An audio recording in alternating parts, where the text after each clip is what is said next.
אנחנו נחליק את התפר אחרי היד השלישית, נשתמש שוב פעם בנייר 120. אם אתם זוכרים, ככל שהמספר גבוה יותר, ככה הנייר עדין יותר. משתמשים ב-120, נקפל אותו ל3, שיהיה לנו נוח להחזיק. מרכזים את עיקר הלחץ בקצוות, קודם כל בשביל לאפס אותם לרמה של מעבר חלק בין שטח הגבס לשטח השפכטל. זה עובד ככה.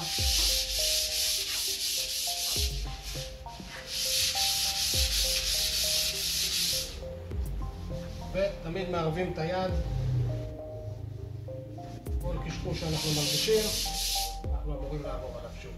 ואז כל מה שנמצא מעבר לקצוות, אנחנו משתמשים בפחות לחץ, על מנת לא ליצור שקיעה.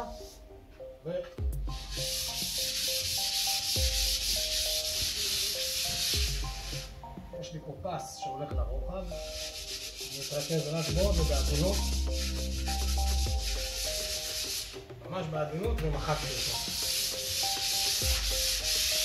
ואני אמשיך ככה לאורך כל הפס. אני לא צריך לעצור ברגע שאני עושה פה ואני עובר לאמצע, אני פשוט פה אני מפעיל יותר לחץ ומוריד לחצים כשאני במרכז.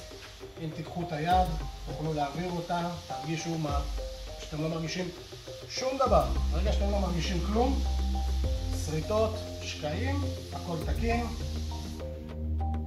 זהו, תמיד לערב את היד. היד היא זאת שתקבע לכם אם זה מוכן או לא.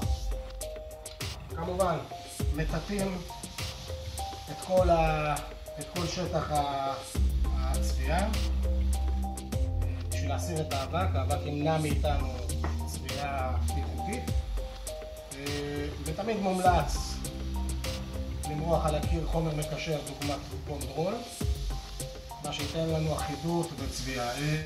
גם בפינת פנים אנחנו נמשיך לשפשף קודם כל את הדפנות החיצוניות.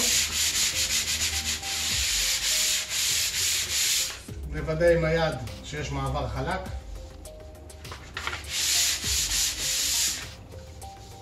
כן, בשני הצדדים.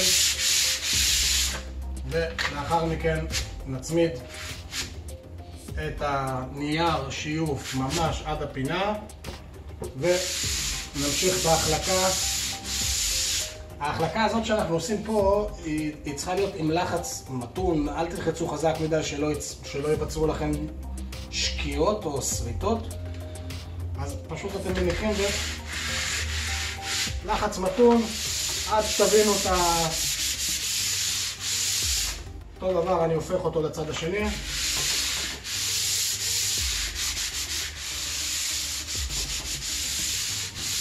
ולמעשה בהחלקה אני יוצר את הפינה המבוקשת, להגיע למצב אופטימלי. אני מערב את היד עוד פעם, נוגע, רואה שהכל חלק, סימן שהכל מוכן לצבע. עוד טיפה פה. זהו, מנקים את האבק טוב טוב טוב. אפשר למרוח בונדרול, לצבוע, לא חייבים, הם מנקים טוב את האבק. גם במקרה של הפינה הקשיחה, מרחנו עליה כבר את כל הידיים הנדרשות. גם פה אנחנו עושים את אותה פעולה. מתחילים מבחוץ, מערבים את היד, רואים שהכל חלק וממשיכים. גם פה אנחנו מערבים את היד. כל דבר קטן אנחנו מוחקים אותו מיד. גמרנו צד אחד, עוברים לצד השני.